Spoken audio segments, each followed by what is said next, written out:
एक जंगल में ऋषि रहते थे, तो 12 वर्ष उन्होंने वृक्ष के सूखी छाल की पपड़ी पा करके और कठिन भजन किया। अब तो महातेजस्वी हो गए। एक दिन काम प्रकट हुआ और कहा, क्या तुम समझते हो कि तुमने काम पर विजय प्राप्त कर ली? तो उनका एक काम क्या, हजारों काम पर विजय प्राप्त कर चुका हूँ। तो बोले, महाराज अब मैं अपने बाण संधान करता हूँ और आप संभालो अपने को। तो उनका, जाओ नहीं तुम्हें भस्म कर दूंगा। इतना कह के चले गए। अब जहाँ जहाँ वो पपड़ी खाते थे वहां वहां हलवा घी का। ऋषि ने जब देखा कि वृक्षों के जितने वृक्ष उस जंगल में सब में हलवा लगा हुआ, तो उनका, मेरे तप से भयभीत होकर वृक्ष हमें लगता है कोई स्वादिष्ट पदार्थ देने लगे। अब वो खाने लगे। अब 10वें वृक्ष से जब पाया तो आधा किलो हलवा तो गया ना, तो अब हड्डी के ऊपर मांस बढ़ना शुरू हुआ। महीना हुआ, एक दिन छम छम छम छम पायल करती हुई और एक कटोरा लिए हुए, जे ही देखा ऋषि आ रहे तो ऐसे हलवा लगा के भाग। उनका, खड़ी हो जाओ, तुम कौन हो? क्या ये स्वादिष्ट पदार्थ तुम लगाती थी? उनका, हाँ महाराज। तो भाग क्यों रहे हो? मैं आपके तप से भयभीत हूँ। बोले, नहीं नहीं नहीं,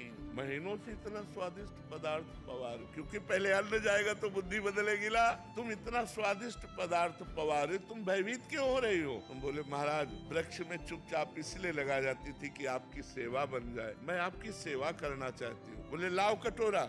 वृक्ष में लगाने की जरूरत नहीं है। अब रोज कटोरा लेके तुम ले आ जाना, मैं इस कुटिया में रहता हूँ, कटोरा लेके आ जाना। काम ने चैलेंज किया था, मैं अपना बाण संधान कर रहा हूँ, तुम सावधान। फिर एक दिन पूछा, तुम इस जंगल में क्यों रहती हो? तो उनका, मेरी माँ तपस्विनी है, तो मैं अपनी माँ के साथ रहती हूँ। तो आखिरकार तुम्हें ब्याह तो करना ही पड़ेगा। ये तो माँ का विषय है, मेरा विषय तो है नहीं, ये तो माँ जाने। तो बोले, माँ से बात करके आप कल आना। बोले, अवश्य। दूसरे दिन पधारी। महाराज मैं निराश हूँ, ब्याह नहीं हो सकता। बोले, क्यों? निराशा क्यों? बोले, माँ ने एक शर्त रखी है कि अपना मुंह काला करके मुझे पीठ में बैठाल कर और अपनी कुटिया से और मेरी माँ की कुटिया तक आपको घुटनों के बल चलना पड़ेगा और मैं आपकी पीठ में, और ऐसा मैं आपसे करवाना नहीं चाहती। उनका, अगर संध्या काल में ये काम हो जाए तो? बोले, वो काल कोई भी हो, लेकिन आपको ये करना पड़ेगा अगर ब्याह करना है। महाराज राजी हो गए। मुंह काला किया, पीठ पे बैठाला, घुटने के बल चले। और जब वहाँ पहुंचे तो काम खड़ा था। उसने कहा, ये मेरी रची हुई माया है, मैं ही हूँ इसका स्वामी। बोल, तेरी तपस्या कहाँ गई? ये कहो कि मैं तेरी तपस्या नष्ट नहीं की, केवल दिखाया है तुझे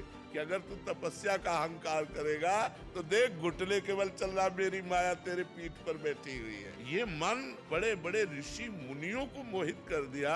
हम तुम तो बहुत छोटे लोग हैं, बहुत छोटी सामर्थ्य है, इसलिए भगवान का आश्रय ले लो। भगवान जिसकी रक्षा करते वही अपनी धर्म से, पवित्रता से चल सकता है। इसलिए नाम जप करो और भगवान के आश्रित